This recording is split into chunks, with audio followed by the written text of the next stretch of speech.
Yang perlu kami sampaikan, yang perlu diperhatikan selama mengikuti webinar ini.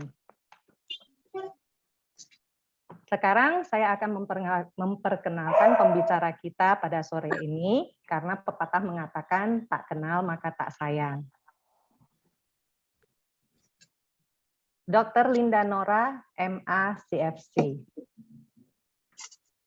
Beliau adalah seorang dokter, counselor, trainer keluarga dan remaja. Jadi beliau adalah counselor yang bersertifikat, yaitu dapat dari gelar CFC di belakang nama Dr. Linda Nora.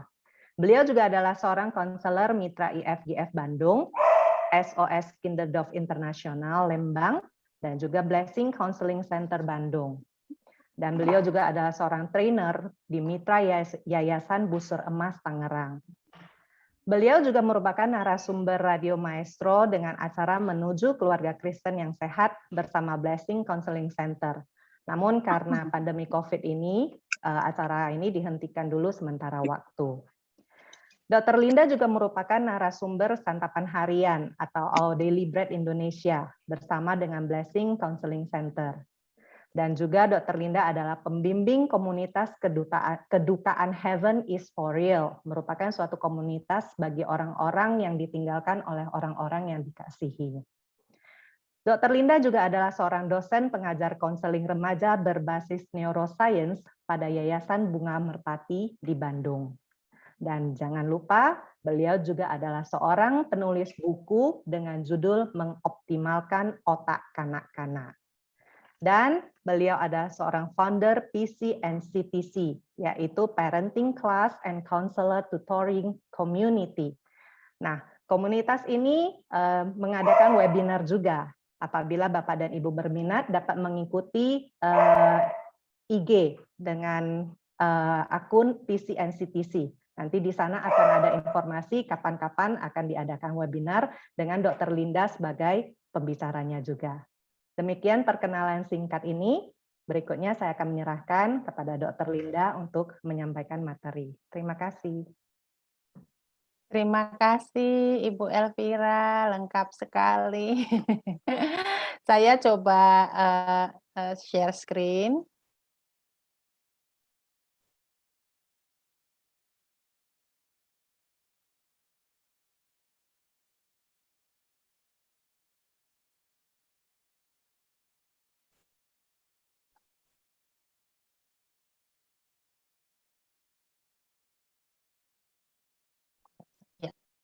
Terima kasih kesempatan yang diberikan kepada saya. Ini merupakan satu judul yang diberikan untuk kita boleh berdiskusi ya pada sore hari ini. Karena walaupun sekarang angka COVID-nya sudah turun, bukan berarti kita bisa lengah ya. Dan sepanjang hampir 19 bulan ya, sudah 18 bulan menuju 19 bulan, kita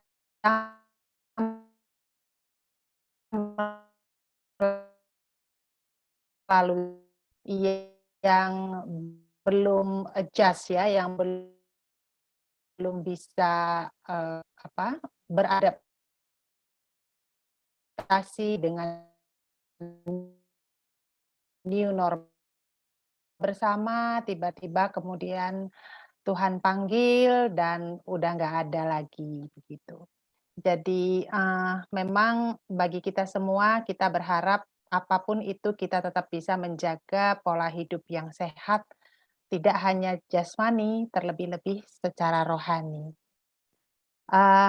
Kita akan membahas dasar Alkitabnya dari hati yang gembira adalah obat yang manjur, ya, tetapi semangat yang patah mengeringkan tulang. Ini tuh sudah ayat yang luar kepala ya, yang sudah kalau tidur ditanya juga langsung bisa ya. Tetapi tidak mudah, hati yang gembira itu tidak mudah, apalagi setelah kita dewasa ini ya. Kalau anak-anak mah gampang, kalau dari yang sampai kepada saya sebagai dokter, anak-anak yang terkena COVID itu cuma sebentar. ya paling 2 hari demam tinggi, habis itu udah enggak, happy aja, santai, besok-besok udah sembuh gitu, lebih cepat sembuh. Karena apa? Karena mereka nggak ngerti COVID itu apa, sehingga hati mereka nggak terlalu, kuatir gitu ya, nggak terlalu jadi mereka tetap bisa menjaga kegembiraan mereka dan bahwa hati yang gembira adalah obat yang manjur gitu.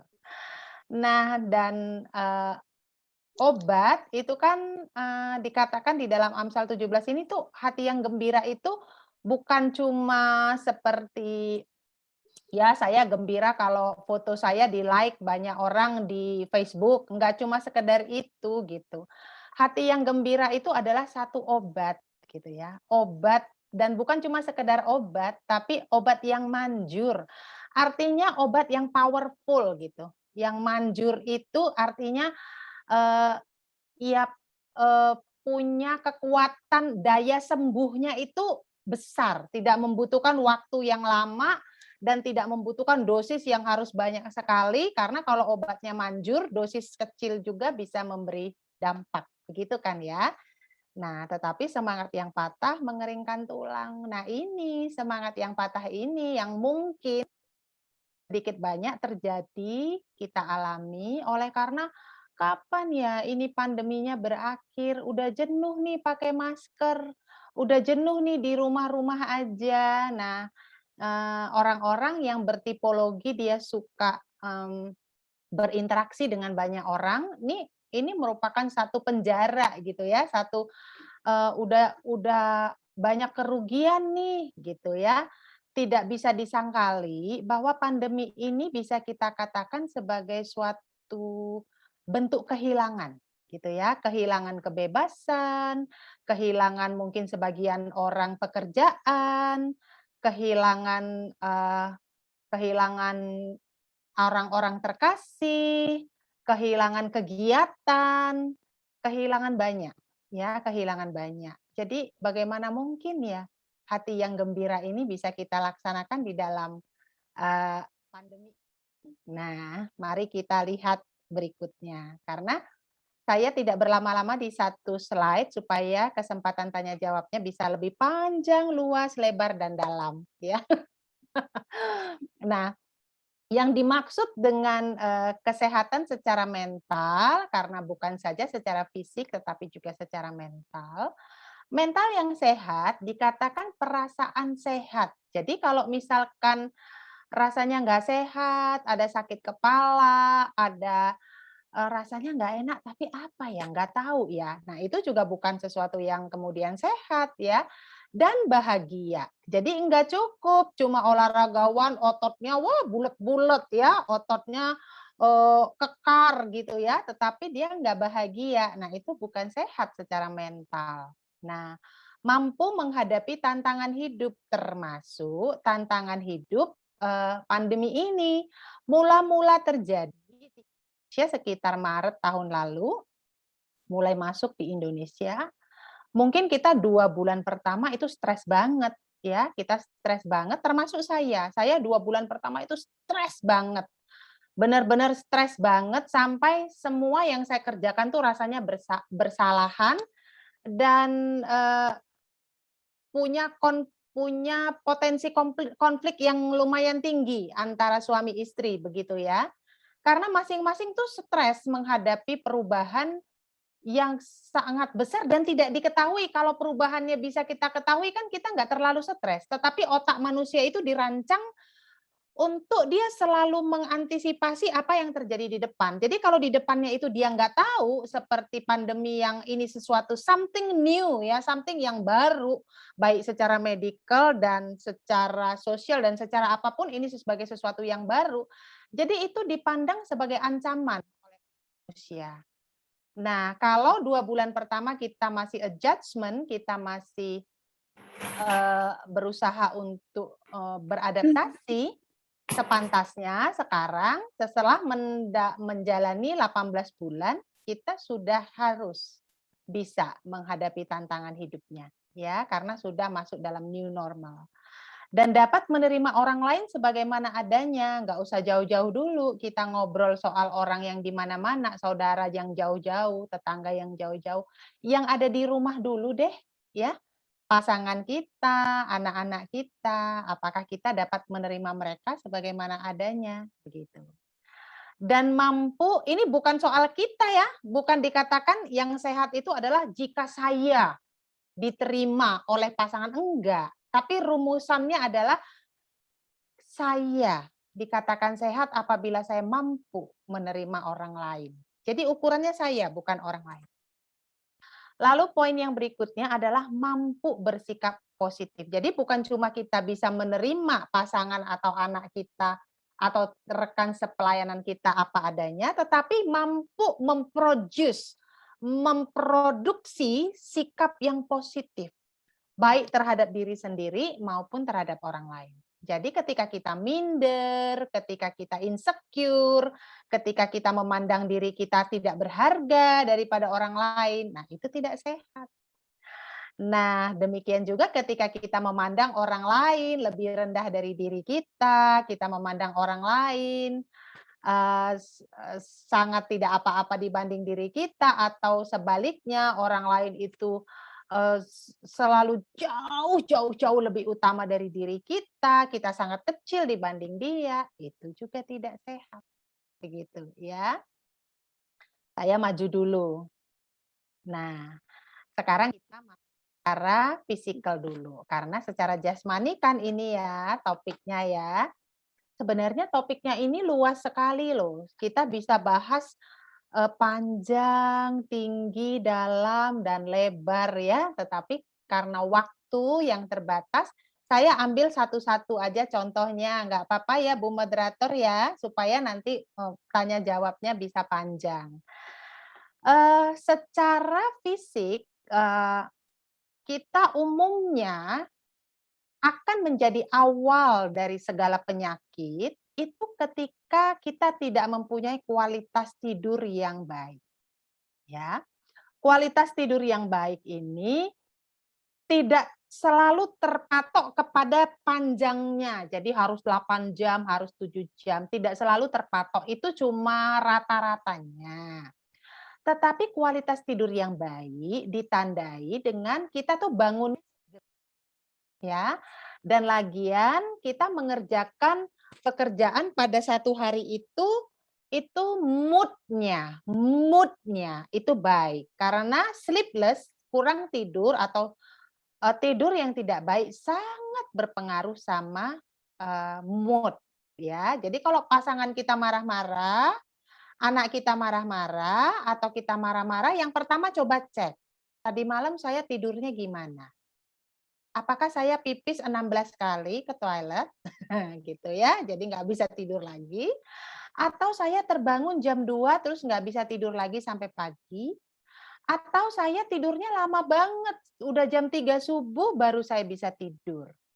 Contohnya seperti itu, ya. Lalu secara emosional, kita itu contohnya salah satu easily to be angry, ya. Kita gampang sekali untuk marah. Hal-hal yang saja sudah membuat kita marah.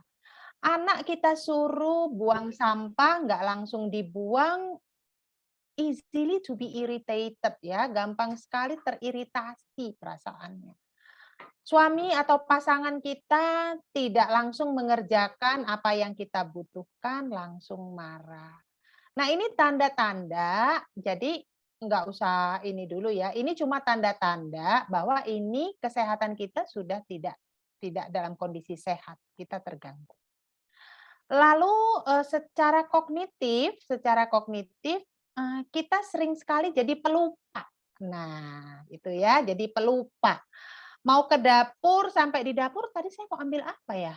Udah nggak tahu gitu, yang lain yang dikerjain. Baru nanti setelah 10 menit baru ingat, oh iya mau ambil ini, gitu ya.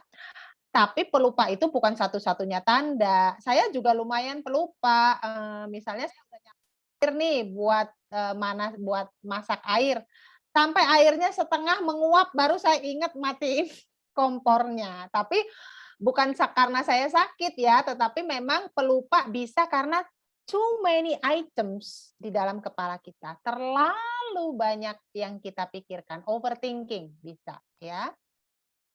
Bagi anak-anak kita bisa jadi dia kurang konsentrasi, ya, disconcentration. Jadi ketika anak-anak kita mengalami kesusahan di dalam pembelajaran daring, ya, jangan cepat-cepat marah karena mungkin dia sedang mengalami stres, dia mengalami kejenuhan, sehingga mengganggu kesehatannya, mengganggu, daya juang dan sebagainya.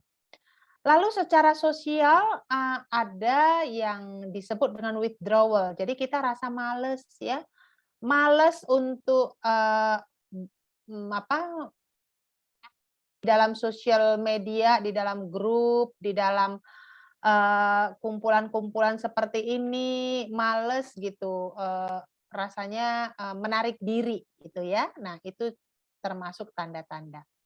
Secara spiritual termasuk adalah kita merasa bahwa, dari yang sederhana sampai yang maksimal, kita mulai males ya, nggak ada tuh gunanya saya baca Alkitab, saya nyanyi pujian nggak ada gunanya, buktinya 18 bulan gini-gini aja, nggak berubah gitu ya. Atau misalnya kita meragukan ya, misalnya kita meragukan, eee, ya gimana ya, gimana bisa disebut itu Allah yang kuasa ya? Kalau memang Allah yang kuasa nggak usah terjadi pandemi dulu deh, nggak sebelum terjadi pandemi kan harusnya kan udah bisa dicegah ya. Bagaimana saya bisa mengembangkan iman saya kepada Allah yang seperti ini? Misalnya seperti itu. Atau, Allah nggak sayang dengan saya kehilangan orang-orang yang terkasih karena pandemi ini banyak sekali ya. Saya termasuk kehilangan 9 anggota keluarga dan puluhan teman ya, rekan kerja, rekan, dokter dan nakes ya. Dan itu tidak mudah. Salah satunya adalah, ketika, baru hari Sabtu malam kami kebaktian keluarga, ketawa-ketawa, happy-happy, hari Minggu malam kami mendapat kabar, salah seorang anggota keluarga, kami yang hari Sabtu itu ikut kebaktian keluarga, Tuhan panggil. It's not easy, ya. Jadi perjuangan iman terjadi juga di dalam pandemi ini. Memang pandemi ini membawa banyak sekali perubahan, tidak hanya, the way of life yang berubah, tetapi juga ketahanan mental, ketahanan iman, ketahanan spiritual. Secara medis, kita akan melihat bagaimana, efek dari hati yang gembira tadi terhadap, badan kita, baik secara fisikal maupun secara mental ya, dan iman. Nanti pelan-pelan kita step by step akan kita lihat. Hati yang gembira itu, akan, bersifat ekskalatif. Jadi saya sebenarnya, bukan tipologi orang yang gampang gembira, ya. Saya itu sangat pemikir, saya sangat serius dan sense of humor saya ambangnya tinggi sekali, jadi, susah untuk membuat saya tertawa, ya. Justru setelah pandemi ini, I'm easily to be laughed, ya. Saya gampang sekali untuk tertawa, karena apa? Karena saya latih. Tadinya contohnya, sebelumnya kalau saya salah-salah ngomong, terus diketawain sama anak saya, atau sama suami saya, dulu saya marah, saya kesel, terus saya bilang, "Itu salah-salah ngomong, itu wajar tahu, coba kamu nanti salah ngomong. Nanti kalau udah nenek-nenek itu wajar tahu, bukan sesuatu untuk diejek." Saya merasa kalau mereka tertawa itu ejekan, menyerang pribadi saya. Tetapi setelah pandemi saya switch pikirannya. Oh iya, memang lucu sih, saya ngomongnya salah memang lucu. Walaupun mula-mula saya merasa nggak lucu, saya ikut tertawa dengan pasangan dan anak saya untuk kesalahan-kesalahan yang saya buat. Lama-lama saya memang merasa lucu gitu, dan dari hal yang sederhana sampai sekarang ini saya sangat gampang tertawa, ya. Jadi kerut-kerut mata saya ini di sini tambah banyak ya, karena saya sering ketawa juga ini, jadi tambah banyak kerut-kerut matanya di sini, nggak apa-apa lah ya, imun saya naik. Nah, Jadi itu bisa kita latih ya. Jadi hati yang gembira adalah obat. It's depend. It's the choice is always yours ya. Keputusan untuk mau bergembira itu adalah keputusan kita. Kalau kita nggak mau bergembira, ya kita yang rugi sendiri. Ketika kita bergembira secara hormonal, kenapa dikatakan di dalam Amsal 17 ayat 22 tadi adalah obat? Karena hati yang bergembira itu dia menghasilkan hormon endorfin, hormon serotonin di dalam tubuh kita. Bahkan hormon asetilkolamin dan agen fripin hormonal ya, EVP disebutnya. Arginin hormonal. Di dalam ini baru yang saya sebut ini baru 4 hormon-hormon gembira itu banyak sekali ya. Ini tuh akan muncul ketika kita gembira. Nah, ketika kita gembira, jadi Amsal 17 ayat 22 ini dihikmatkan oleh Salomo itu berdasarkan hikmat gitu, tetapi kemudian penelitian medis membuktikannya gitu. Karena hormon endorfin dan hormon-hormon gembira ini itu akan menyebabkan pembuluh darah kita tuh lebih tebel, lebih kuat, jantung kita jadi lebih kuat ya. Ginjal kita lebih bagus, hati kita heparlin itu lebih bagus, otak kita lebih konsentrasi begitu. Ya, dan hormon-hormon ini yang sebenarnya diberikan oleh dokter psikiater untuk mengobati orang-orang yang depresi. Jadi sebenarnya Tuhan sudah memberikan antidepresan alami di dalam tubuh.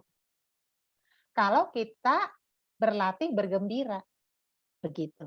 Ya. Lalu dampaknya terhadap jantung.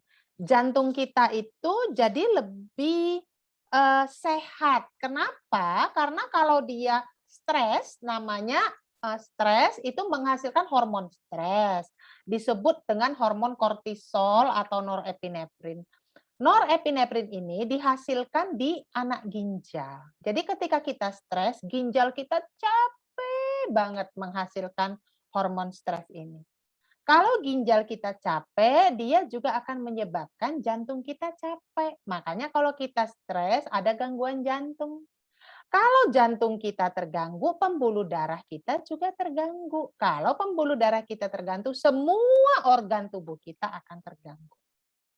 Jadi kalau hati kita gembira, tensi kita lebih stabil, irama lebih baik, jadi lup, dup, lup, dup, lup, dup.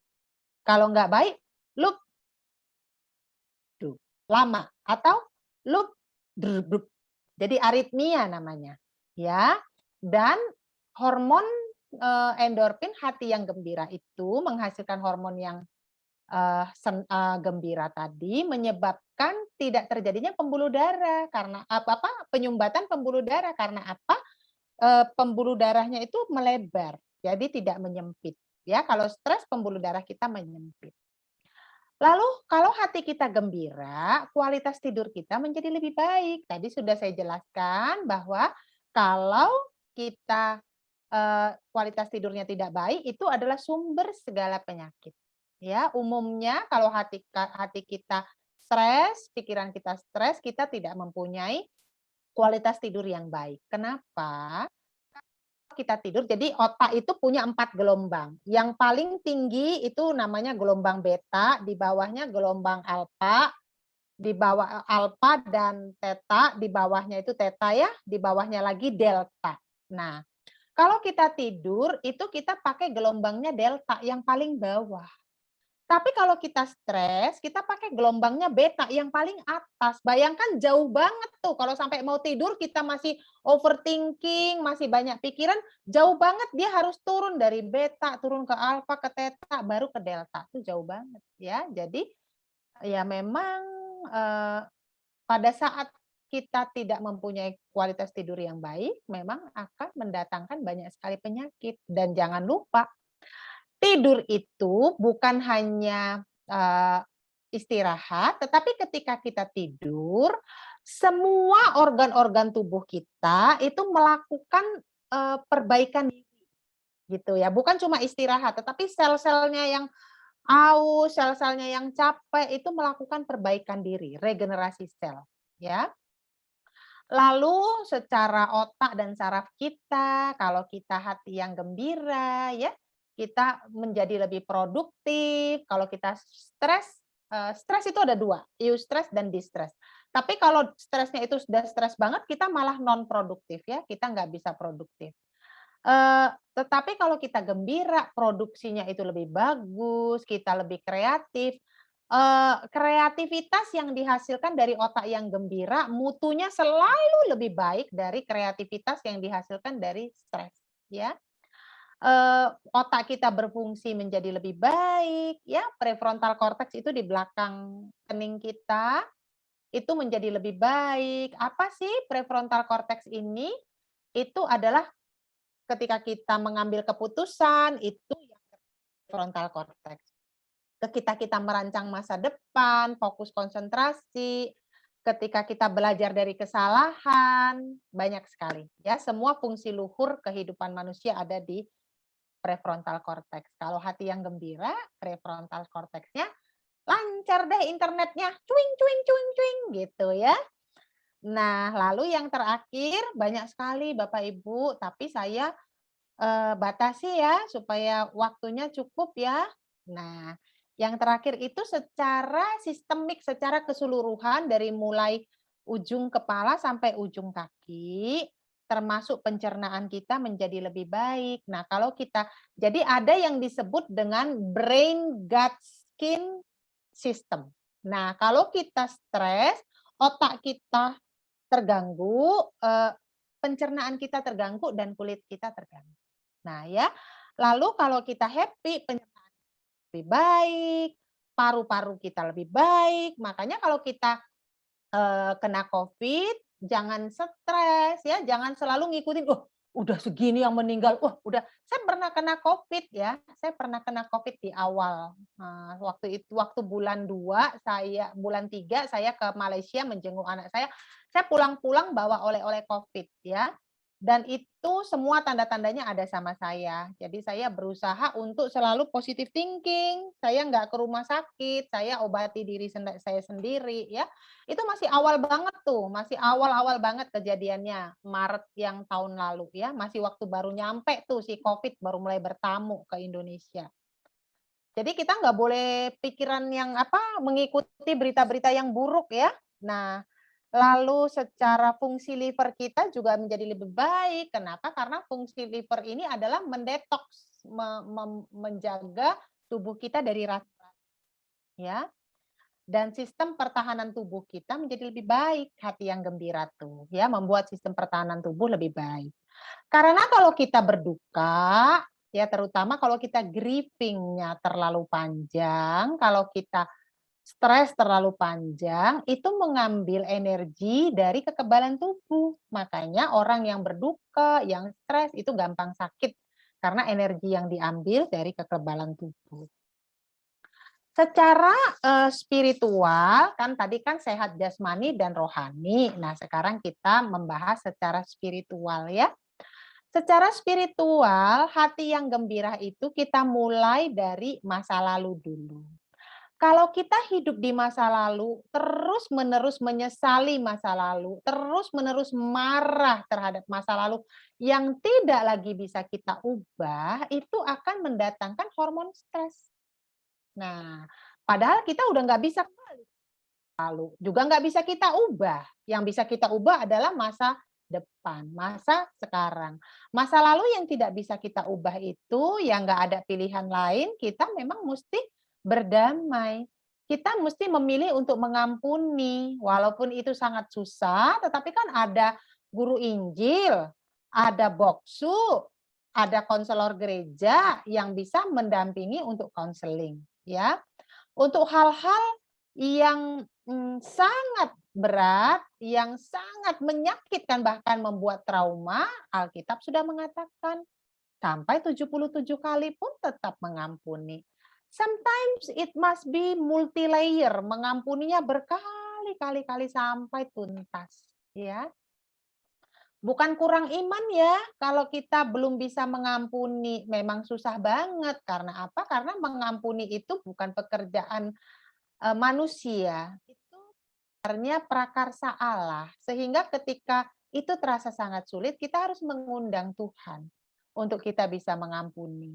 Karena itu adalah pekerjaan ilahi, ya.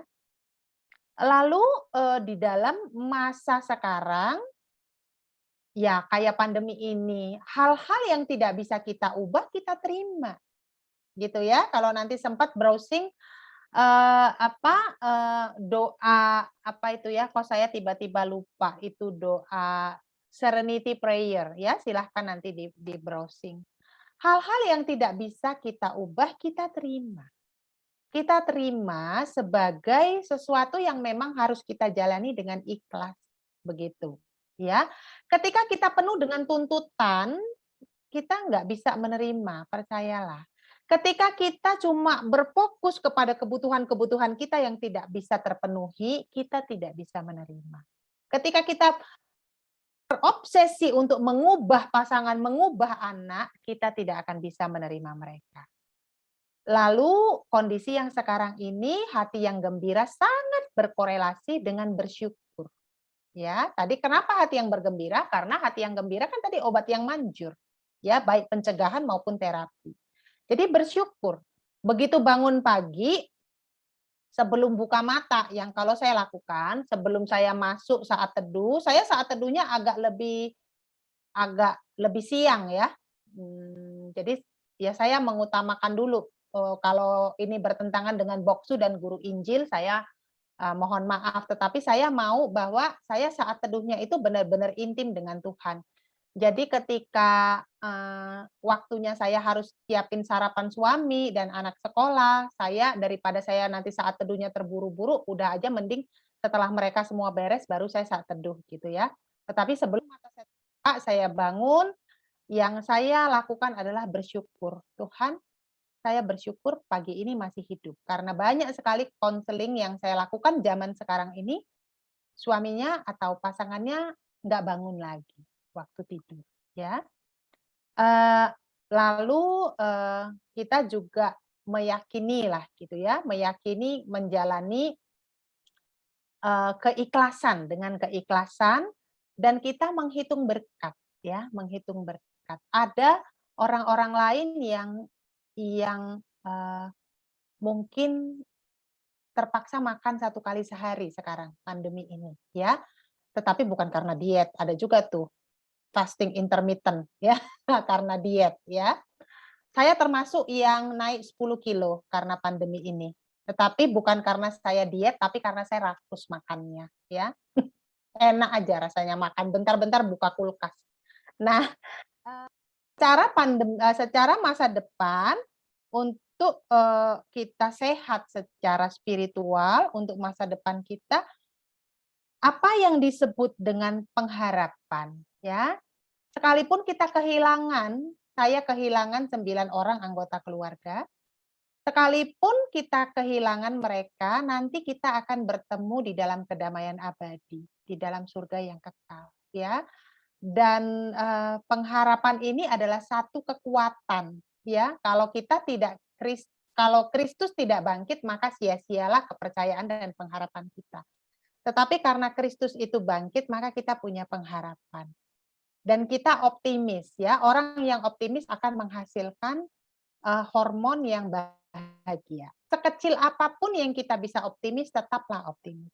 Kalau kita cuma bisa optimis di angka 1, tetaplah optimis. Mungkin pasangan kita, teman kita bisa optimis di angka 10, kita bertemanlah sama dia, supaya lingkungan kita menjadi optimis. Kalau kita temannya semua orang-orang yang pesimis, akhirnya kita juga jadi pesimis, ya.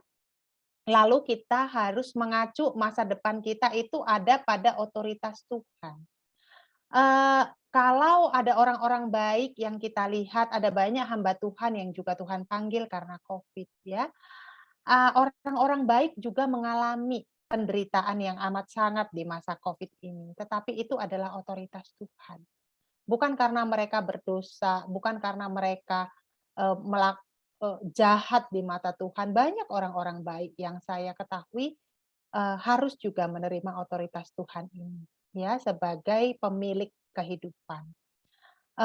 Dan pondasi utamanya adalah yang menjadi main drive, yaitu kasihilah Tuhan Allahmu dengan segenap hatimu. Ini masa pandemi benar-benar menjadi latihan buat kita untuk melakukan hukum yang terutama dan yang utama.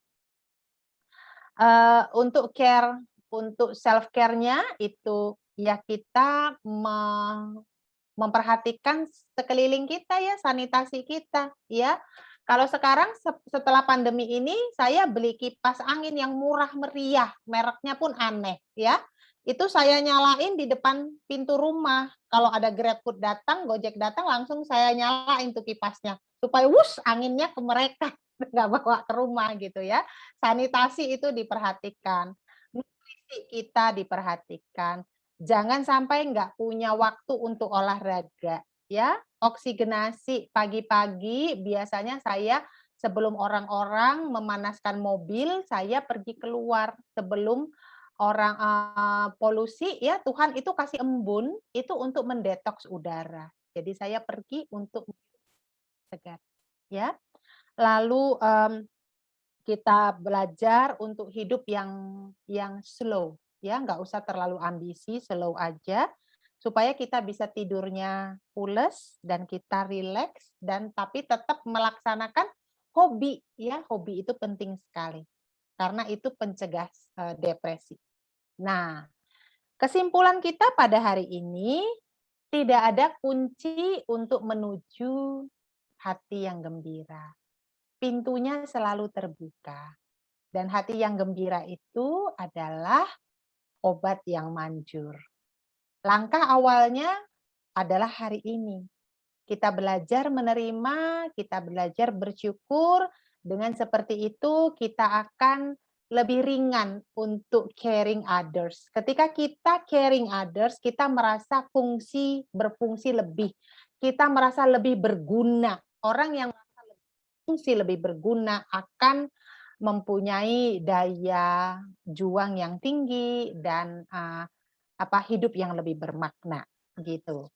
Karena waktu kita tidak panjang, mungkin boleh seseorang membacakan ini untuk kita semua sebelum kita masuk di dalam film.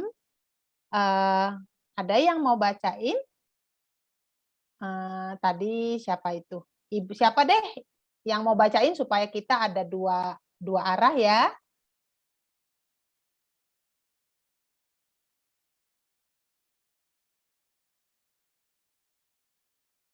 Ada yang berkenan? Serem ya karena bahasa Inggris ya? Cilili biasanya sih, Dok. Cilili biasanya familiar dengan ini. Silahkan Cilili. Yeah. If you can fly, then run. If you can run, then walk. If you can walk, then crawl. But whatever you do, you have to keep moving. Iya. Ya, terima kasih Cilili. Apapun itu untuk bisa kalau bisa baru sedikit ya sudah lakukan. Apapun itu passion kita cuma bisa dilaksanakan sedikit karena keterbatasan dana dan sebagainya, lakukan. Apapun itu iman yang bisa bertumbuh sedikit tetaplah setia. Karena iman tidak tergantung kepada banyaknya gelar, banyaknya saldo, banyaknya aktivitas, tetapi iman bertumbuh dari kesetiaan terhadap Tuhan. Tetaplah moving, tetaplah berusaha. Kita akan melihat film yang akan diputar oleh operator. Saya tidak akan meneruskan sharing saya sudah habis. Kita melihat film, nanti setelah ini akan saya kembalikan kepada Ibu Elvira sebagai moderator. Semoga saya nggak kepanjangan banget ya, masih ada waktu untuk tanya jawab ya.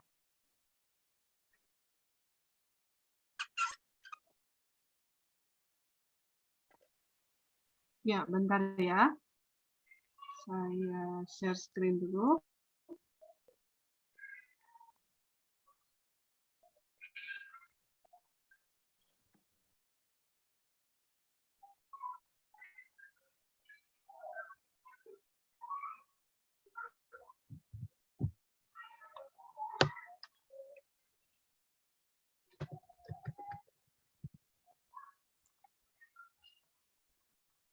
Bapak Ibu yang kalau punya pertanyaan sudah boleh bersiap-siap ya.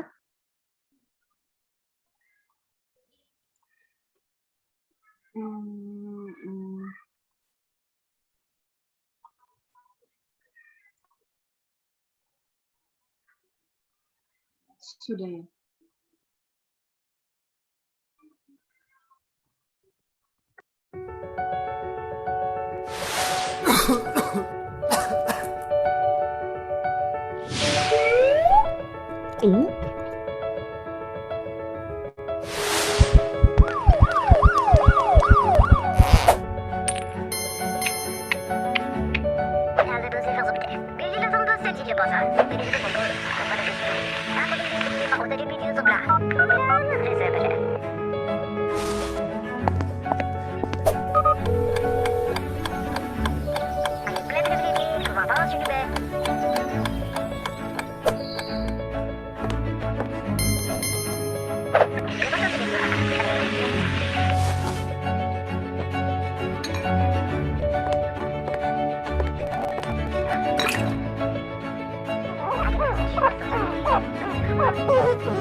Bapak Ibu, hati yang gembira adalah obat yang manjur. Sekalipun Tuhan izinkan mungkin kita terkena COVID seperti yang saya alami, hati yang gembira adalah obat yang manjur. Silakan Ibu Safira. Terima kasih Dr. Linda untuk sharingnya.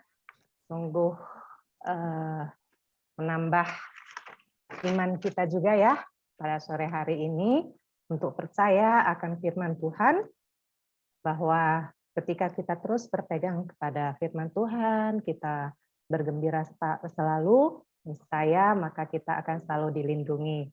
Beberapa poin yang bisa saya dapatkan dari sharing Dr. Linda sore hari ini, yaitu bahwa saya tertarik dengan apa yang Dr. Linda katakan tadi, bahwa segala sesuatu itu bisa dilatih. Seperti yang Dr. Linda tadi katakan, bahwa dulu beliau itu sama sekali bukan orang yang humoris. Saya masih ingat ketika pelayanan dulu bareng di sekolah minggu, dia sih jujur cukup seram sama Kak Linda karena orangnya straight banget gitu. Dan orangnya sangat disiplin gitu. Tapi sekarang beliau mengatakan bahwa beliau bahkan di salah satu sharing ketika saya mengikuti webinar, beliau mengatakan bahwa malah beliau sekarang sering melihat stand up comedy karena beliau mau belajar untuk bisa humoris, berbicara dengan anak-anaknya, bisa nyambung gitu. Jadi memang betul segala sesuatu itu bisa kita latih. Dan kedua, keputusan untuk bergembira itu adalah pilihan kita sendiri. Apakah kita memang mau bergembira senantiasa atau tidak, itu tergantung kepada kita. Apakah kita mau sehat atau tidak. Kemudian kualitas tidur yang tidak baik itu adalah sumber penyakit. Itu memang betul. Dan untuk secara spiritual, ampunilah masa lalu kita, terimalah apa yang tidak bisa kita ubah, dan yang terpenting adalah selalu bersyukur, ikhlas, dan menghitung berkat. Itu poin yang saya dapat. Terima kasih. Untuk Bapak Ibu, apakah ada pertanyaan terkait dengan materi yang telah disampaikan? Kita membuka.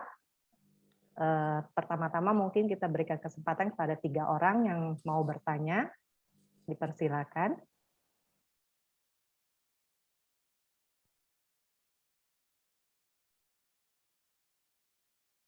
Tinggal dikembalikan. Wait. Hah? Wait. Apa? Dilanjutkan. Oh, nggak kuat aku lagi. Aduh Tuhan. Ibu Dok, ada Iya. yang mau ditanyakan? Susah lagi batuk-batuk begini. Oh iya.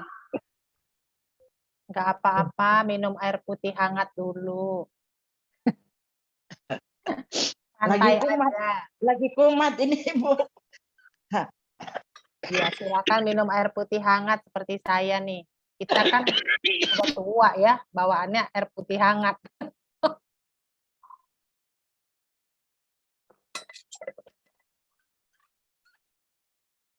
Rugi loh kalau nggak nanya loh.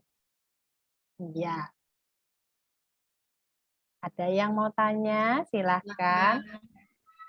Atau tadi saya terlalu cepat ya? Terlalu penuh ya materinya ya?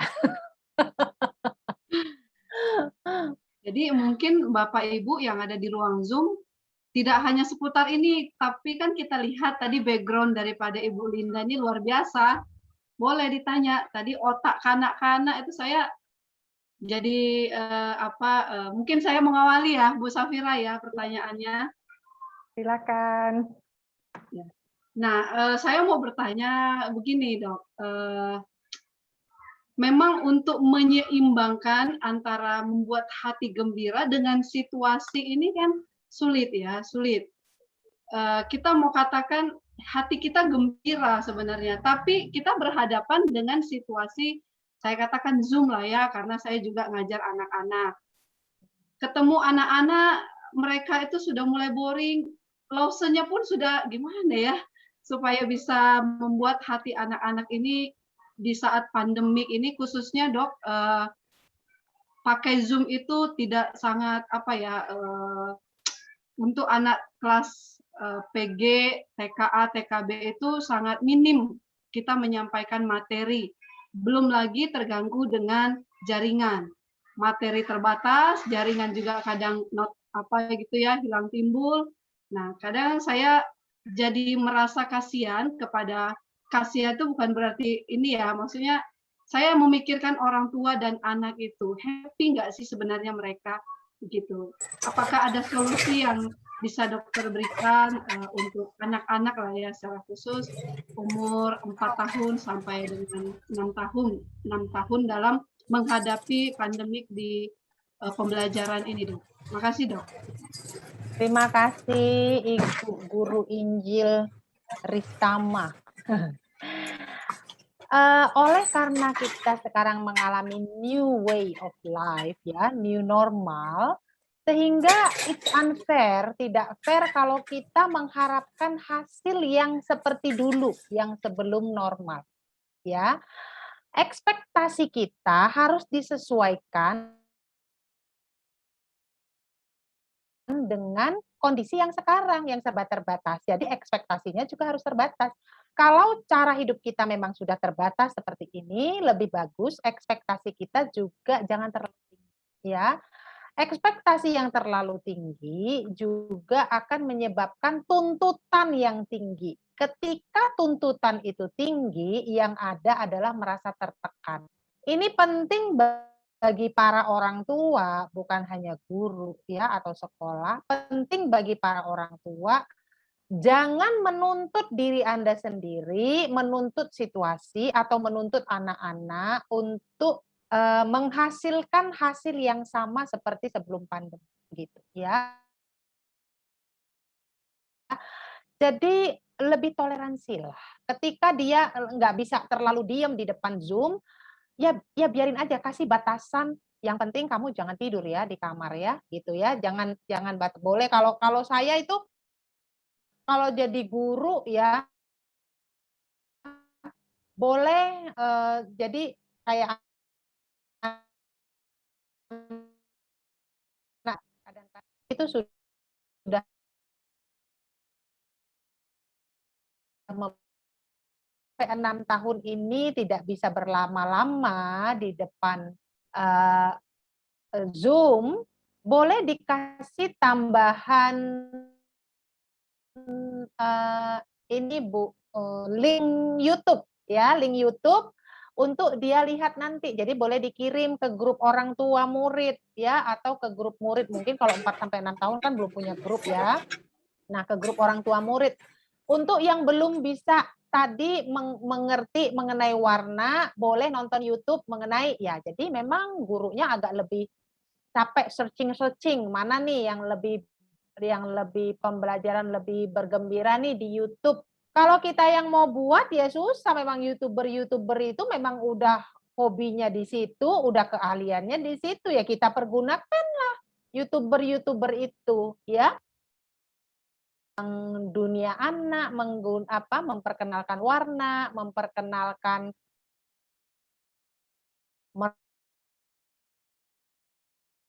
Roy sediakan, jadi tinggal Ibu Guru Injil kasih tahu yang disediakan adalah apa sih kalau untuk meroncek, misalnya tali sepatu ya, beserta apa tuh kayak lubang-lubang apa gitu untuk dia belajar meroncek atau apa seperti itu.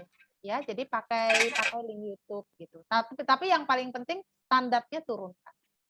Nggak bisa. Ya, ya. Orang udah stres minta standarnya tinggi nggak bisa, harus standarnya tinggi. Karena kesehatan mental lebih penting daripada akademis sekarang ini. Ya. Jangan nanti pinter tapi kemudian depresi. Ya, nggak berapa lama kemudian mental illness. Itu apa pencapaian akademis kalau kemudian dia mental illness. Begitu. Baik. Makasih Dok, luar biasa. Sama-sama. Harus diturunkan sedikit ya. Turunkan sedikit. Iya. Silakan Bapak Ibu yang lain.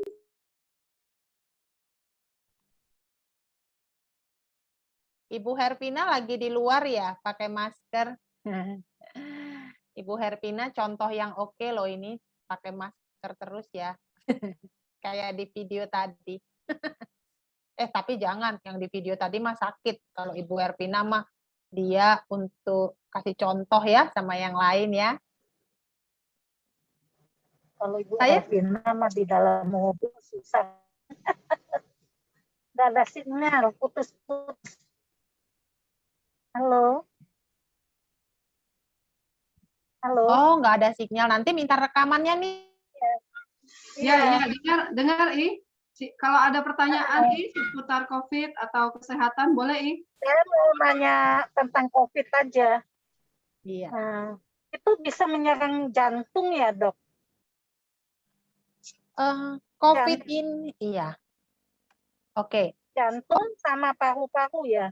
Iya, sebenarnya COVID ini kan dia termasuk jenis influenza ya Bu ya. Jadi yang memang kalau virus influenza yang duluan diserang adalah sistem pernafasan. Jadi hidung, tenggorokan itu duluan yang paling diserang. Kalau influenza biasanya yang diserang sistem pernafasan. Tetapi karena COVID ini sesuatu yang virus yang sangat pintar sekali, saya memang berasumsi bahwa ini artificial virus ya, ada campur tangan manusia di dalamnya, sehingga dia pintar sekali, dia terus mengadakan replikasi. Nah, replikasi ini yang kemudian berkembang ya, bisa menyerang ini itu, ditambah dengan kalau kita punya komorbid, Ibu Herpina. Oh gitu. Gitu. Jadi berapa memang, lama ya Dok? Kenapa? Bisa sembuh. Berapa lama bisa sembuh? Saya kan kena ya Bu Herpina ya. Saya demam itu cuma 2 hari ya. Saya demam langsung saya makan paracetamol aja. Saya juga sebenarnya punya komorbid karena jantung saya bocor ya. Tetapi di situ saya melihat bahwa hati yang gembira ini tadi Alkitab tuh nggak main-main. Memang itu obat yang manjur gitu. Saya mula-mula memang stres tuh, makin dibaca makin serem nih, semua tanda ada sama saya gitu ya. Ya udah, akhirnya saya usahakan gembira, berjemur di luar, saya terima Tuhan, kalau Engkau mau panggil saya terima. Tuhan pasti akan menyelesaikan semua anak-anak saya, pasti akan lebih baik di tangan Tuhan daripada di tangan saya. Saya acceptance, saya ikhlas dan sembuh. Jadi sebentar saya sembuh ketika saya menerapkan gitu hati ya. yang gembira. Ini saya punya komorbid. Jadi masalah kemudian cepat sembuh tergantung kita mau pakai obat yang manjur apa enggak gitu. Pada saat saya kena COVID, Ibu Hervina, saya cuma pakai paracetamol karena itu waktu baru masuk ke Indonesia. Saya kena obatnya jadi belum ada. Saya cuma pakai paracetamol, saya cuma pakai vitamin C, dan saya paksa makan. Walaupun nggak ada rasanya, saya paksa makan. Saya tetap bergerak, saya tetap berjemur, begitu. Dan cepat sembuh kok. Oh, gitu. Tetap paru-paru saya juga Oh, kena iya, karena saya sakit sekali kalau bernafas ya, sakit sekali. Iya. Dan berapa lama itu paru-paru saya cuma berfungsi setengah karena setengah lagi mengkerut. Tetapi ya buat saya itu nggak menjadi masalah gitu. Karena kalau Tuhan izinkan, pasti Tuhan punya cara untuk mengatasinya. Berapa lama itu waktu itu cuma di Malaysia saya sakit 2 hari, demamnya di situ. Di Indonesia hari ketiga saya udah nggak demam. Cuma 5 hari. 5 hari, hari keempat saya drop banget, hari kelima saya naik. Hari kelima saya naik, begitu saya 1 kali naik, udah naik terus. Oh gitu. Tapi kalau sesak napasnya itu berapa lama ya kira-kira dok? Ini ada yang sesak napasnya udah kira-kira 2 bulan kok belum sembuh ya? Iya, komorbidnya mungkin Bu. Oh gitu. Jadi, penyertanya apa? Jangan keburu terjadi badai sitokin. Jadi badai sitokin ini adalah Ini sitokin nih dok. ya. Badai sitokin, kenanya badai sitokin. Iya, nah kalau badai sitokin itu kan artinya tubuh itu untuk membuat si virusnya ini jangan menang. Sel-sel yang sehat itu dia bunuh. Sel-sel yang sehat dibunuh sendiri oleh tubuh supaya virusnya nggak bisa mempunyai rumah di situ gitu ya. Nah, memang kalau udah sempat badai sitokin jadi lama Bu, bisa lama. Oh gitu ya. Ya. Oh bisa lama. Makasih ya dok penjelasannya. Sama-sama Ibu Hervina. Maaf saya nggak bisa mulut manis ya. Memang kalau udah kena badai sitokin memang lama. Oh gitu ya. Nggak apa-apa dok. Makasih penjelasannya. Terima kasih pertanyaannya Ibu Hervina. Ada lagi dari Bapak Ibu sekalian? Hati-hati Bang Sabar. Ini di klakson.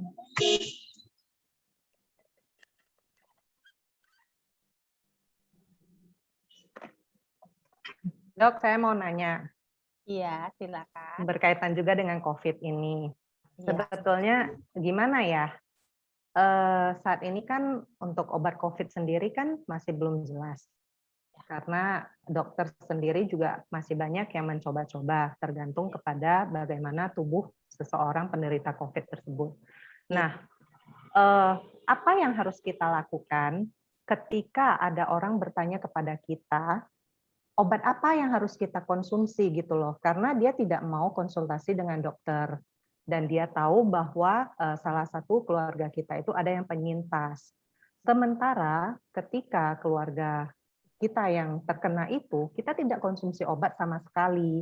Karena berdasarkan rekomendasi dari dokter keluarga bahwa memang COVID ini sebetulnya belum ada obatnya. Ya. Jadi obatnya itu yang terutama itu adalah kalau secara jasmani, vitamin dan istirahat yang cukup. Secara rohani itu adalah seperti yang dokter bilang tadi, hati yang gembira. Tapi ketika kita menyarankan seperti itu, kita dikatakan tidak mau memberikan ini obatnya gitu. Jadi kita bingung gitu. Padahal itu kan berdasarkan memang pengalaman pribadi, tidak ada obat yang dikonsumsi, cuman vitamin, istirahat, dan itu aja, hati yang gembira terus itu aja. Nah itu bagaimana kita jelaskan kepada orang gitu dok? Karena kita jadi dianggap tidak mau sharing ilmu gitu. Dan ada yang akibatnya sampai meninggal. Jadi kan sepertinya kita dituduh gitu loh dok. Ya. Itu sih. Makasih. Terima kasih sharingnya Ibu Elvira. Apapun itu ya Bapak Ibu, kita hanya bersifat mempengaruhi terhadap orang. Semua keputusan itu tergantung kepada orang itu sendiri. Jadi kalau dia kemudian berpandangan buruk kepada kita, itu bukan masalah kita, itu masalah dia. Ya, yang penting apa yang kita alami kita sharingkan semuanya.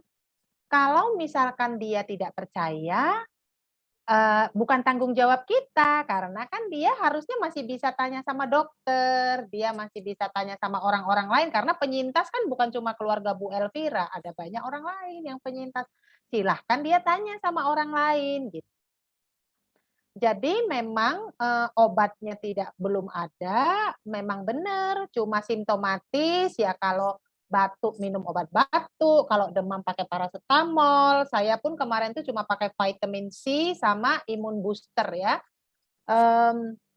Banyak minum air putih hangat, ya cuma kayak gitu ya, minum air kelapa muda, memang saya suka juga, enak-enak gitu ya. Jadi ketika dia tidak percaya, Ibu Elvira, it's not your problem. Itu problemnya dia, gitu ya. Karena kalau dia berpuruk sangka, itu pun it's not your problem. Itu problemnya dia, gitu. Jadi kalau kemudian sampai meninggal, itu adalah otoritas Tuhan. Banyak juga orang yang pakai obat-obat yang dibeli sampai jutaan, kalau memang Tuhan secara otoritas Tuhan memang dia mau dijemput, ya tetap juga meninggal. Ya nggak akan. Pun sekarang banyak yang meninggal gitu. Ya, jadi calm your own heart gitu, karena it's not your problem. Itu problemnya dia. Gitu. Biarkan saja di dunia ini hal-hal yang baik kita lakukan pun orang tetap menemukan celah yang buruk gitu ya. Kalau kita melakukan kebaikan 90, yang orang lihat adalah 10 yang tidak mampu kita lakukan. Kita bukan orang sempurna ya, pasti tetap ada hal yang terluput dari yang kita lakukan. Kalau dia hanya mau melihat yang 10 yang tidak kita lakukan, itu problemnya dia. Pasti hatinya dia yang nggak gembira kan, bukan hati kita. Gitu. Ya. Thank you, Dok. Sama-sama. Satu lagi, Dok, yang masih menjadi misteri bagi saya. Iya. Mengenai vaksin. Jadi ini teman SMA saya sendiri, 3 hari setelah divaksin, dia masuk rumah sakit dengan gejala awal demam. 4 hari di rumah sakit, dia meninggal dunia. Itu yang terus menjadi tanda tanya, apa sebabnya sih, Dok? Dan menjadi satu kebingungan juga untuk menjelaskan kepada orang-orang ketika orang-orang menjadi takut vaksin. Apakah memang penyebab vaksin ini, apakah karena memang vaksin ini penyebab dia meninggal dunia? Padahal seperti yang kita ketahui bahwa virus COVID itu sebetulnya sudah ada, tetapi dia menunggu masa inkubasi sampai kemudian dia berkembang, menyerang gitu. Dan bertepatan, tapi kan kejadiannya bertepatan dengan pada saat dia baru selesai vaksin, sehingga orang-orang yang anti vaksin malah menjadi menuduh vaksin itu yang menyebabkan dia meninggal. Itu sih, Dok. Terima kasih, Ibu Safira. Vaksin itu bukan menjadi satu garansi kita tidak kena COVID, tetapi kalau kita kena COVID akan lebih ringan gejalanya. Gitu. Kalau ada yang meninggal, ini berarti sebelumnya dia itu tubuhnya lemah, Bu Safira. Tubuhnya lemah, jadi itu sebabnya sebaiknya kalau saya ya 2 minggu sebelum vaksin saya itu sudah menyiapkan tubuh saya, karena kan vaksin kuman yang dilemahkan ya. Jadi 2 minggu sebelumnya tubuh saya tuh udah saya siapkan. Saya udah minum imun booster, saya minum vitamin C, saya cukupkan tidur dan segalanya.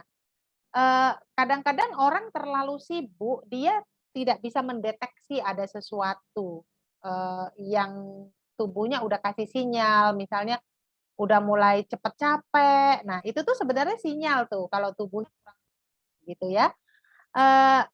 Pernah ada seperti itu juga Bu Safira yang dia tanya, ini saya kurang merasa fit, saya undurkan vaksinnya. Saya bilang, undurkan vaksinnya. Tapi nanti susah lagi dapat. Ya, pasti ada lagi, nggak usah takut. Akhirnya dia memilih untuk mengundurkan vaksinnya. Ya saya juga bantu ya kalau udah ada link saya kirim, kan nggak boleh tapi 3 bulan setelah kena COVID misalnya gitu. Tetapi kalau karena rasa badan nggak enak, undurkan dulu vaksinnya. Nah, itu satu. Tetapi kalau kayak varian Delta, kalau dia varian Alpha, Beta itu kan masa inkubasinya itu 5 hari. Tetapi kalau varian Delta itu 2 hari, Bu Safi. Jadi dia divaksin 3 hari setelah vaksin malah jadi demam. Kemungkinan pada saat vaksin atau sehari sebelum vaksin dia terkena varian Delta. Begitu. Jadi ya memang sih tidak bisa kita jawab 100% ya semuanya. Ya dengan jawaban yang memuaskan ya, karena ini juga semuanya baru untuk semua tenaga medis juga ini baru gitu.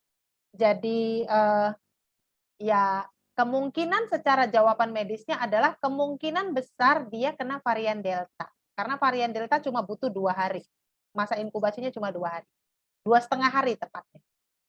Jadi anggap aja 2 hari ya, 2 hari. Kemungkinan kalau 3 hari dia setelah divaksin kemudian itu demam, dia sudah terkena itu pada hari divaksin atau sehari sebelum divaksin. Jadi belum ada tanda tuh. Nah, vaksin itu justru kemudian memperkuat si kuman yang ada di dalam tubuh. Jadi kalau udah tahu jadwal kapan mau vaksin, tolong jaga-jaga kesehatannya. Saya nggak mau pergi-pergi lagi tuh kalau udah mau vaksin, nggak mau ketemu orang, nggak mau kemana-mana, nggak mau, benar-benar strict saya jaga. Selama vaksin saya waktu itu vaksin yang vaksin pertama itu di tanah lapang yang sangat luas ya, kami sampai 5.000 orang. Berapa jam itu saya nggak mau buka, nggak mau minum, nggak mau apa demi supaya masker saya nggak terbuka. Gitu. Jadi sebelum turun dari mobil saya udah minum, berapa jam kami di situ karena itu saya dapat ininya juga udah 5.000 berapa tuh antriannya. Sampai masuk mobil baru saya minum. Jadi masker saya benar-benar tidak terbuka. Gitu ya. Jadi adalah teknik-tekniknya kalau mau vaksin juga. Begitu Bu Safira. Ya Dok, sepertinya memang dia terkena varian Delta itu waktu awal-awal Mei, itu yang waktu Delta baru mulai masuk ke Indonesia. Iya, dan vaksin kan dibuatnya sebelum ada varian Delta. Jadi belum tentu mengcover gitu. Tetapi kalau kita udah divaksin, ditambah dengan imun kita terjaga dengan baik, ya deltanya bisa kita atasi. Gitu. Apakah memang benar akan ada varian baru lagi, Dok? Kalau melihat sekarang varian Mu ya, sekarang ada Ya, varian MU. Mu. Kalau melihat vaksin ini sangat pintar sekali, itu sebabnya saya berkata bahwa ini seperti artificial virus ya. Mungkin akan ada varian baru lagi, jadi nanti kita akan vaksin lagi gitu. Kan nanti sekarang sih ditanggung pemerintah ya, jadi nanti kalau nggak salah tahun depan itu vaksinnya bayar sendiri, nggak mungkin juga pemerintah menanggung semua ya, bayar sendiri. Jadi ya bijak-bijaklah kita membuat pengeluaran juga ya, dan apa ya, usahakan untuk tadi obat yang manjur itu ya nggak usah pakai resep ya, nggak ada efek samping, nggak usah buka dompet ya, cuma buka hati itu mah, hati yang gembira ya, buka hati, nggak usah buka dompet. Ya. Terima kasih Dok. Bagaimana Bapak Ibu yang lain? Apakah ada pertanyaan? Jika tidak, saya satu mungkin. Oke, silakan Ya, Boksu. sore dokter. Silakan Boksu. Sore Ya, Boksu. sore. Ya, terima kasih untuk materi yang diberikan. Saya hanya mau menanyakan beberapa hal. Yang pertama, ya bagaimana tentang pandangan dokter nih mengenai ada istilah ya, kalau hatinya lagi nggak senang, lagi nggak mood, pikiran lagi stres, sehingga itu berdampak kepada tubuh, bisa sakit, ya bisa mencret, bisa demam. Itu bagaimana pandangan dokter? Nah, yang lalu sebaliknya, ya kalau tubuhnya nggak sehat, ya apakah itu juga berdampak kepada hal-hal yang sifatnya rohani, begitu sehingga yang membuat orang nggak suka mau berdoa nggak jadi, begitu ya, karena lagi nggak enak badan, begitu. Nah, bagaimana tentang pandangan dokter untuk hal ini? Yang kedua, dok, nah, apakah dokter punya tips untuk kita, ya? Karena di tengah kita kan mau sukacita nih, mau bahagia, hati yang gembira adalah obat. Tetapi di sekitar kita kadang-kala ada orang, ada situasi, ada kejadian-kejadian yang kadang-kala membuat kita tidak bisa merasakan bahagia itu. Kira-kira ada tips nggak dari dokter di tengah-tengah situasi sekitar kita, tapi tetap kita punya hati yang gembira itu, dok? Lalu yang ketiga nih, dok, ya cukup banyak, tapi ini saya kira ini penting ya untuk kita ketahui oleh semua tentang vaksin juga. Saya bukan mempermasalahkan yang vaksin, saya mau menanyakan yang tidak vaksin nih, ya dengan berbagai alasan lah ya. Nah, pertanyaan saya, bagaimana? Apakah dokter punya tips? Karena kita tahu bahwa ke depan akan ada orang yang tidak mau divaksin. Apakah dokter punya tips untuk orang-orang yang tidak divaksin ini, dok? Apakah nggak boleh keluar rumah sama sekali, begitu, nggak boleh pergi-pergi, nggak boleh ketemu orang, dan lain sebagainya. Nah, jadi apakah dokter punya tips untuk yang tidak divaksin? Itu saja, dok. Terima kasih. Terima kasih, Boksu. Saya jawab satu persatu ya. Bagaimana hati yang tidak mood ini menyebabkan sakit. Jadi tadi saya sudah menjelaskan, hati yang tidak mood itu bisa dari tidak bagusnya kualitas tidur. Ya, tidak bagusnya, jadi hati yang tidak mood itu adalah satu simptom dari adanya yang tidak beres di dalam tubuh. Misalnya kualitas tidur yang tidak cukup, tidak baik. Kualitas tidur yang tidak baik tidak saja mengubah hati yang tidak bisa bergembira atau mood yang terganggu, tetapi juga semua organ tubuh yang lain terganggu. Jadi karena apa? Karena pada saat tidur itu terjadi regenerasi sel, terjadi perbaikan sel-sel yang rusak itu diperbaiki menjadi baik. Itu waktu kita tidur, ya. Sehingga memang hati yang mood akan menyebabkan sakit, tetapi bukan hati yang mood menyebabkan sakit, tetapi hati yang mood adalah salah satu simptom, salah satu gejala bahwa memang tubuhnya kurang sehat, gitu. Dan bagaimana tubuh yang tidak sehat ini dampaknya terhadap rohani. Sebenarnya kalau perjalanan rohani, spiritual perjalanan rohani, spiritual journey itu tidak bisa dihalangi oleh kondisi sakit. Tidak bisa dihalangi. Karena apa? Karena spiritual journey itu di atas daripada medical, di atas daripada psikologi, di atas daripada situasi, di atas daripada apapun. Jadi banyak orang yang sakit, tetapi mempunyai iman yang sangat tangguh sekali. Ya, tetapi kemudian Tuhan menjemput mereka menurut otoritas Tuhan, bukan karena mereka tidak punya iman. Begitu. Tetapi iman yang teguh juga tidak bisa menghalangi bagaimana otoritas Tuhan memang akan menjemput dia, begitu. Tetapi tubuh yang tidak sehat mungkin aktivitas rohaninya menjadi lebih terbatas. Artinya begini, dia ikut Zoom PW jadi tiduran, gitu ya. Dia ikut Zoom PW terlambat masuk, misalnya gitu ya. pusing gitu. Tetapi iman yang bergelora itu tidak bisa dihentikan oleh kondisi tubuh. Mungkin bisa seperti diturunkan ketahanan tubuh, misalnya dia nggak bisa berdoa panjang-panjang gitu ya. Tetapi hanya doa singkat, Tuhan saya mau sembuh. Cuma seperti itu saja sudah kan namanya doa. Jadi iman perjalanan spiritual journey bukan hebatnya sebuah doa, tetapi melekatnya, tertautnya hati dan pikirannya kepada Tuhan. Itu sebabnya di luar akulah pokok anggur yang benar, di luar aku kamu tidak dapat berbuat apa-apa itu.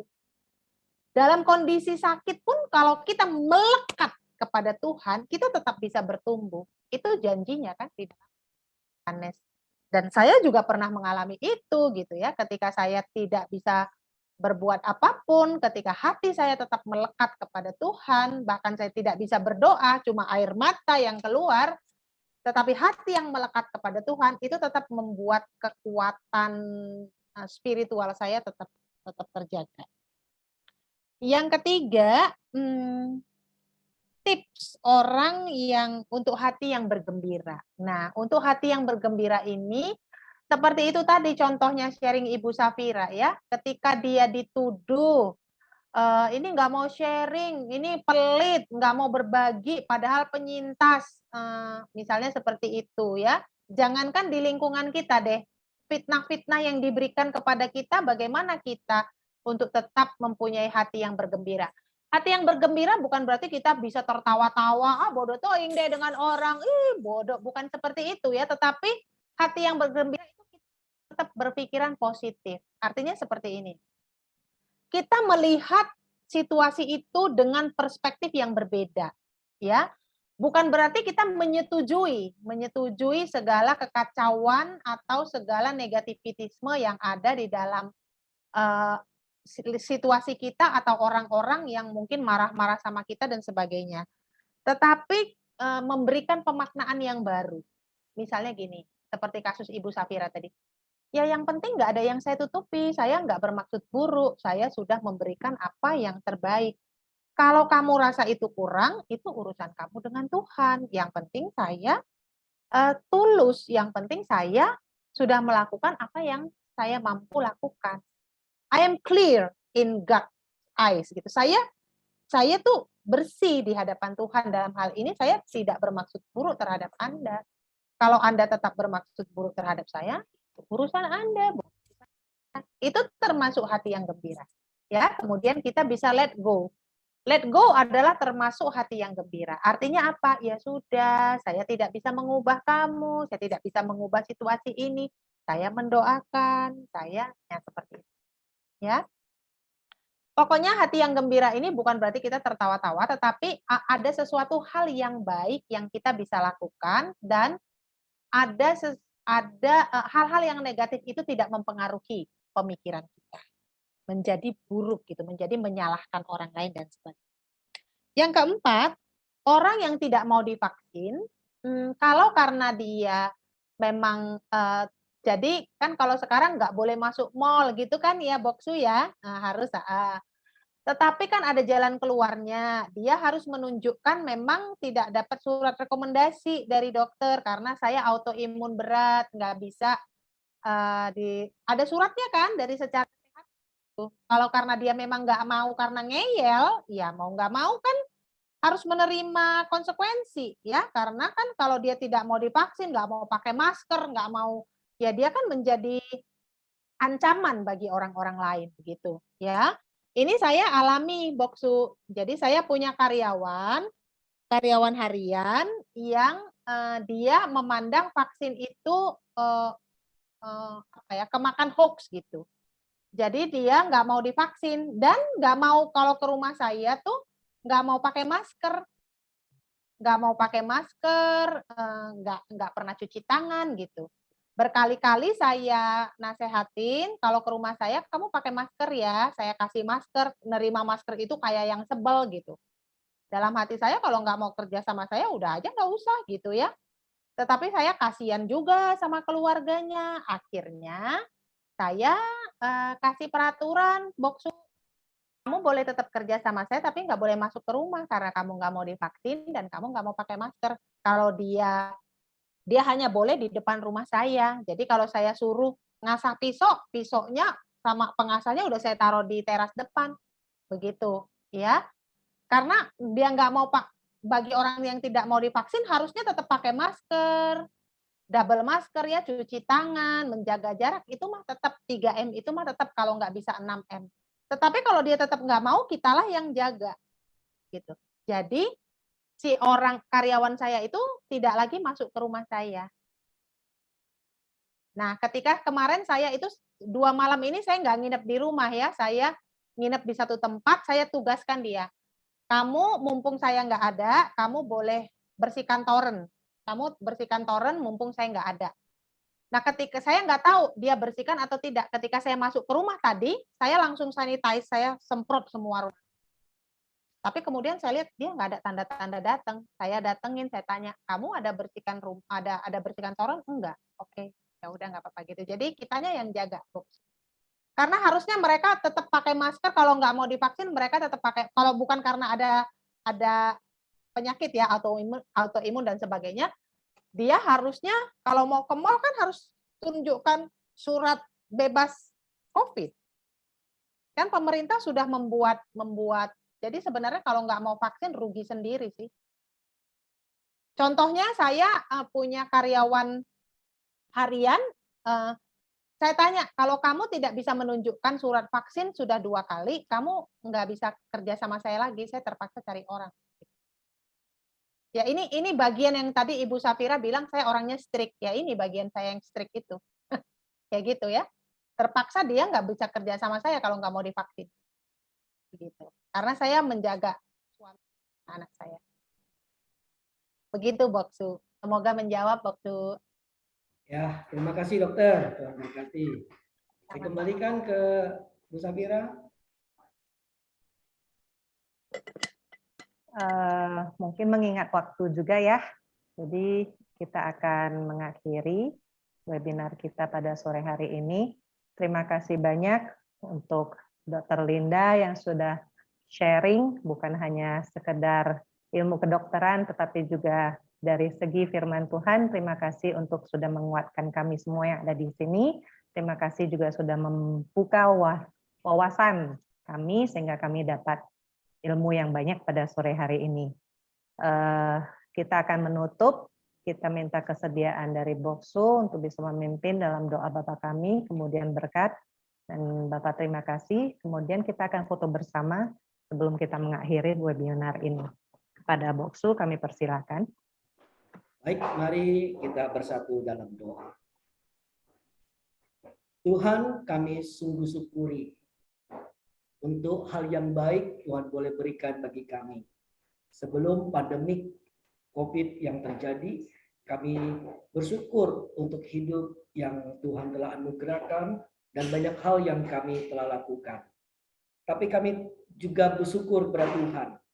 Di tengah-tengah situasi pandemik yang masih melanda dan terjadi, kami tahu kami diajar tetap bersyukur kepada Tuhan. Karena kami diajar untuk kami boleh mempelajari sesuatu di dalam apa yang Tuhan izinkan terjadi di sekitar kami. Kami tetap memohon tangan Tuhan, tetap mendampingi, tetap menyertai, tetap memberkati kami, menjauhkan dari hal-hal yang kurang baik yang terjadi bagi kehidupan kami.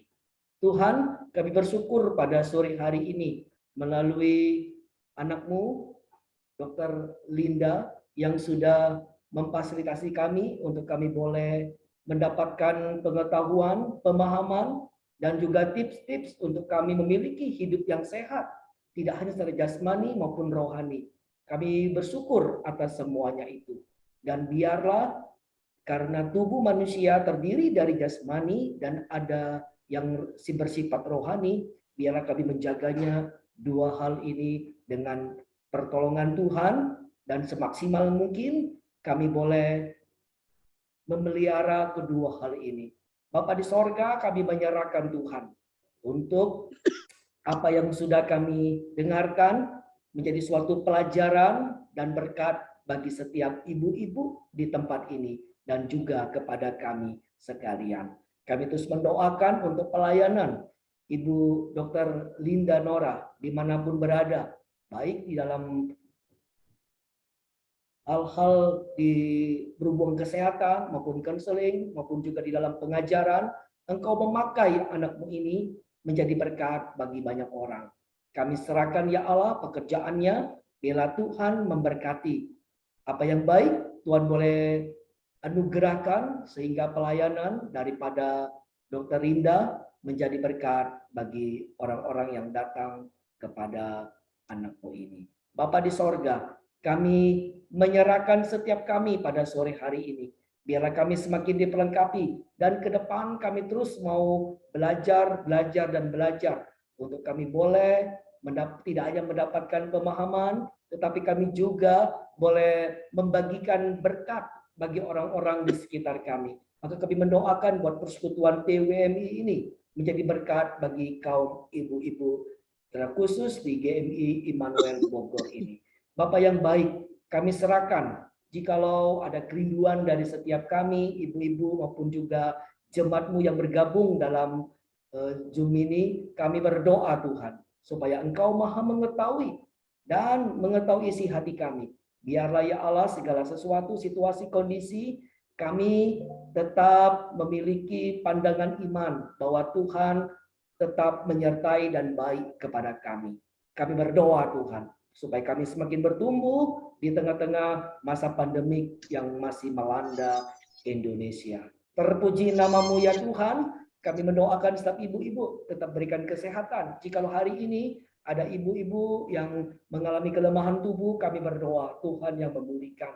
Jikalau ada ibu-ibu atau keluarga yang mengalami pergumulan, Tuhan boleh berikan jalan keluar.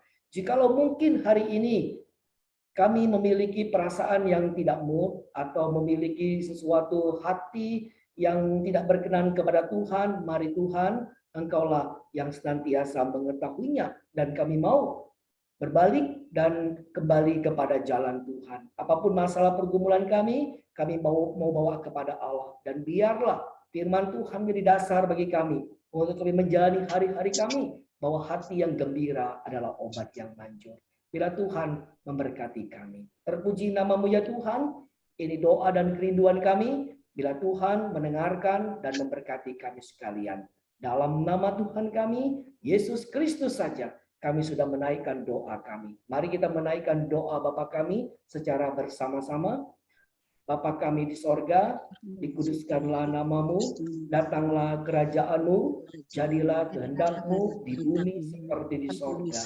Berikanlah kami pada hari ini makanan kami yang secukupnya, dan ampunilah kami akan kesalahan kami, seperti kami juga mengampuni orang yang bersalah kepada kami. Dan janganlah membawa kami ke dalam pencobaan, tetapi lepaskan kami daripada yang jahat. Karena Engkau yang mempunyai kerajaan dan kuasa dan kemuliaan sampai selama-lamanya. Mari Bapak Ibu, kita menerima berkat yang datang dari Tuhan kita Yesus. Anugerah dari Tuhan kita Yesus, kasih sayang daripada Allah Bapa, serta persekutuan dengan Roh Kudus, tetap tinggal dan menetap kepada setiap kita pada sore hari ini, memberikan sukacita, memberikan damai, memberikan berkat dari sorgawi itu. Untuk tetap kita menjalani hari-hari kita dengan kita menjadi berkat bagi orang lain. Lakukanlah karena Tuhan menghendaki kamu sekalian melakukannya, maka berkat sorgawi, berkat duniawi Tuhan siapkan bagi orang-orang yang berkenan kepadanya. Mulai hari ini sampai selama-lamanya. Amin. Mari Bapak Ibu kita pujikan Bapa, terima kasih. Bapa, terima kasih. Bapa, terima kasih. Bapa,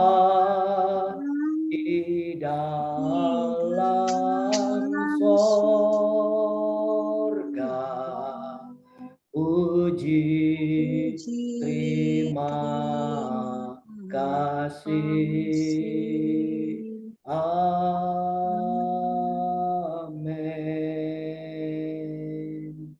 Amin. Kita mengambil sejenak waktu untuk bersatu dulu.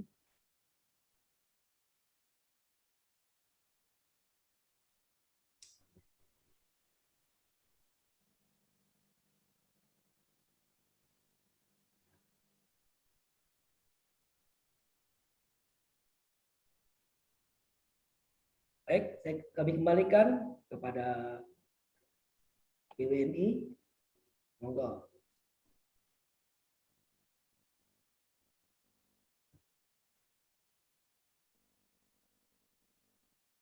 Ya, sekali lagi ya, terima kasih Dokter Linda. Tuhan memberkati pelayanan, pekerjaan, dan kalau nanti ada waktu kami bisa undang lagi dengan mengharapkan dokter bisa lagi. Dan terima kasih untuk semua Bapak Ibu yang sudah bergabung, baik orang tua murid. Terima kasih untuk kebersamaannya. Kita akan foto ya, yang terakhir. Ya, walaupun peserta berkurang di akhir-akhir ini, tidak jadi masalah. Hati yang gembira. Ya, kita buka kamera kita.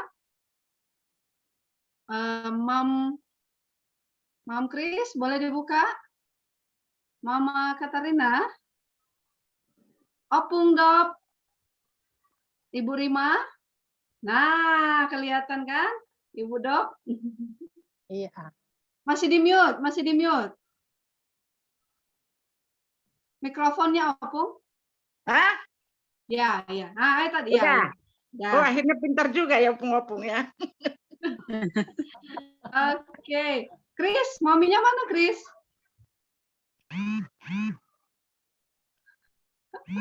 Oke, ya. Ulosa, Ibu Rima. Lagi di kantor, Ibu. Oh, lagi di kantor. Oke, baik. Saya foto ya. 1, 2, cheese. Sekali lagi ada notifikasi soalnya. Ya. Jangan hidupin notifikasi sebentar ya, ibu-ibu, bapak-bapak, sebentar. 1, 2, cheese. Oke, terima kasih. Thank you. Terima kasih.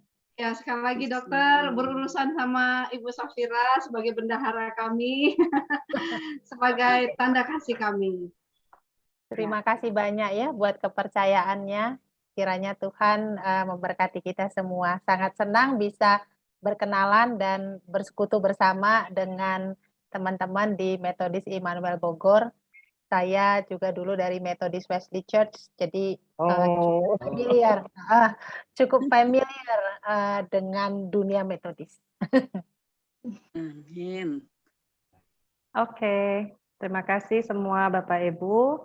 Boleh leave meeting. Oke, Tuhan berkati. Oke, dokter. Thank you. Terima kasih. Bye. Dokter. Terima kasih Boku. Terima kasih. Dokter. Katarina, bye. Bye. Bye.